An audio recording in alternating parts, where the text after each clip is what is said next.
Você aí provavelmente já ouviu alguém dizer: eu não conheço ninguém que já participou de pesquisa eleitoral. Talvez você mesmo já tenha dito. Só que existe uma razão para isso. E ó, não é porque os resultados das pesquisas são inventados.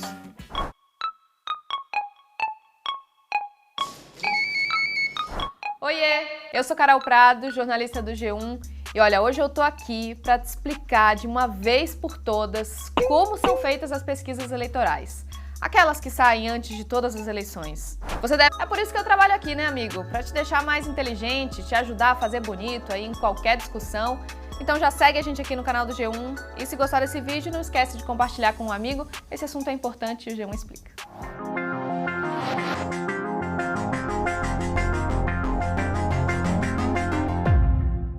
Bom, em primeiro lugar, é fundamental entender que as pesquisas eleitorais são feitas por institutos especializados em estatística. A metodologia, ou seja, os detalhes da forma como a pesquisa vai ser feita, podem mudar a depender do instituto. Já já eu vou explicar isso melhor. Mas em todo caso, esse é um trabalho caro que exige bastante investimento, por isso que normalmente as pesquisas são contratadas por empresas, veículos de comunicação, partidos políticos e outras organizações. Esse contratante paga para ter acesso aos dados. Ele não pode ter qualquer tipo de influência sobre os resultados.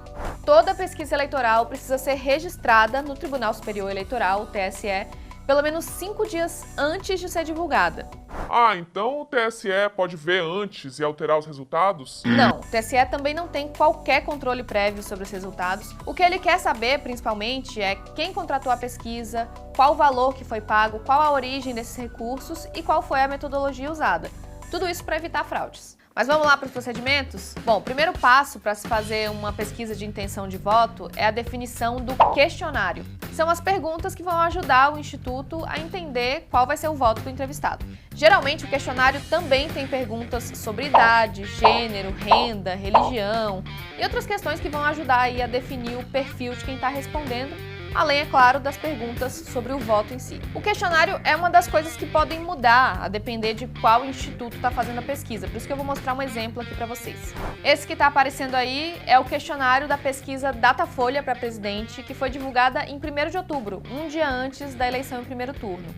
Ela ouviu 12.800 pessoas em 310 cidades de todas as regiões aqui do Brasil, entre os dias 30 de setembro e 1º de outubro.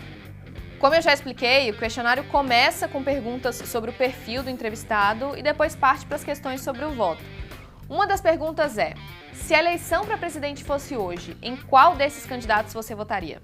Daqui a pouco você vai entender que existem procedimentos que são seguidos pelos entrevistadores na hora de fazer essa pergunta para que a resposta do entrevistado não seja influenciada. Além disso, esse questionário do Datafolha também perguntou coisas como: se o entrevistado estava totalmente decidido ou não sobre o voto, qual seria a segunda opção de voto do entrevistado, em quem o entrevistado não votaria de jeito nenhum e, no caso dessa última pesquisa divulgada antes do primeiro turno, quem o entrevistado achou que se saiu melhor no debate eleitoral da Globo. Um outro ponto muito importante sobre as pesquisas eleitorais como um todo e que confunde muita gente é o que os estatísticos chamam de amostragem. É comum as pessoas ficarem se perguntando como é que as pesquisas podem tirar conclusões sobre as eleições se elas não entrevistam todo mundo que vai votar. Isso é porque os institutos criam uma amostra com um número limitado de pessoas, mas que representa a população como um todo. É como se fosse um espelho, bem pequenininho, mas que se você colocar ali na distância certa, você consegue ver seu corpo inteiro nele. O Mauro Paulino, que tem mais de 35 anos de experiência com pesquisas, foi diretor do Datafolha, hoje é comentarista da Globo News, ele vai explicar melhor isso. Uma pesquisa não precisa ouvir mais do que 2.000 pessoas, às vezes pode ouvir até apenas 1.000 pessoas, para representar o total dos eleitores brasileiros, desde que essas entrevistas sejam distribuídas de forma proporcional às encontradas junto à população. Portanto, se há 53% de mulheres e 47% de homens, isso deve estar refletido no desenho amostral. Da mesma forma, todos os outros segmentos da população. É por isso que muita gente não conhece ninguém que tenha sido entrevistado numa pesquisa eleitoral. Só para você ter uma ideia, numa pesquisa com 2.000 pessoas, por exemplo, a probabilidade de um eleitor ser entrevistado é de 0,002%. É tipo ganhar na loteria. Além da informação sobre gênero, também são levados em conta para fazer a amostra aqueles dados sobre idade, renda, religião, tipo de cidade, região do país e vários outros.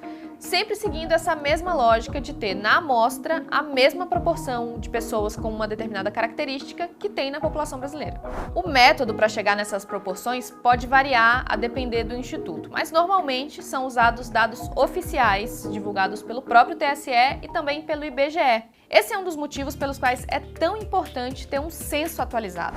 Eu já falei desse assunto aqui, o censo é feito pelo IBGE e é o retrato mais preciso sobre a população brasileira. O último censo é o de 2010 e um novo deveria ter saído em 2020, mas foi adiado para 2022.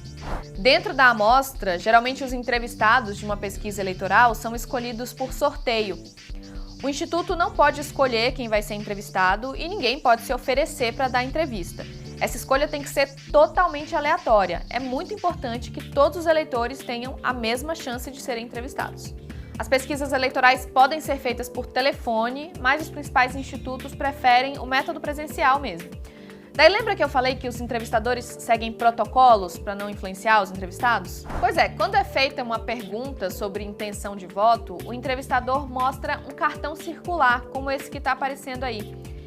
Isso é para que o entrevistado não veja um nome primeiro e seja induzido a escolher esse, o que poderia acontecer se fosse uma lista em ordem alfabética, por exemplo. Mas isso é só quando a pergunta dá opções de candidatos para o entrevistado escolher.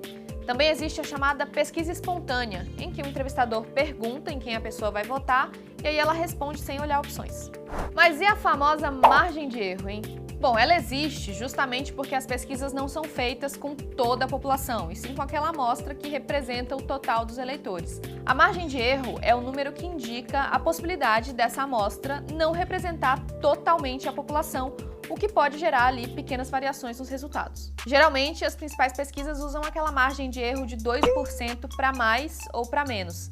Isso significa que a intenção de voto de um determinado candidato pode ser, na verdade, 2 pontos percentuais maior ou 2 pontos percentuais menor do que a que está ali indicada na pesquisa.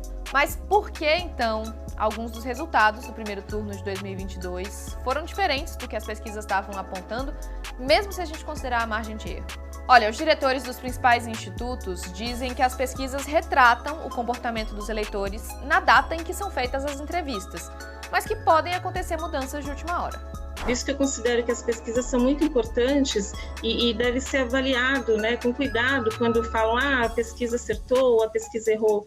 O objetivo da pesquisa não é acertar ou errar, e sim mostrar para a população, mostrar para a sociedade como está a corrida eleitoral no Brasil ou em determinado estado.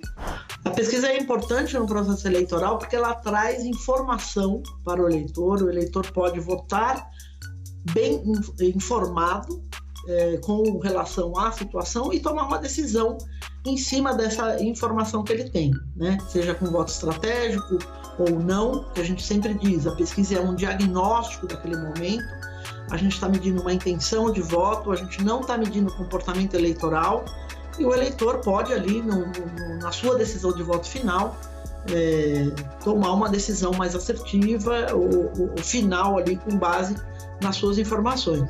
É isso, gente. Espero que esse assunto agora esteja mais claro para vocês. Se ficou alguma dúvida, deixa aí nos comentários. E se gostou desse vídeo, ajude também um amigo a ficar bem informado. Compartilhe esse vídeo com ele. Se você ainda não segue a gente aqui no canal do G1, clica para se inscrever e ativa o sininho para receber as notificações. Beijo e até a próxima.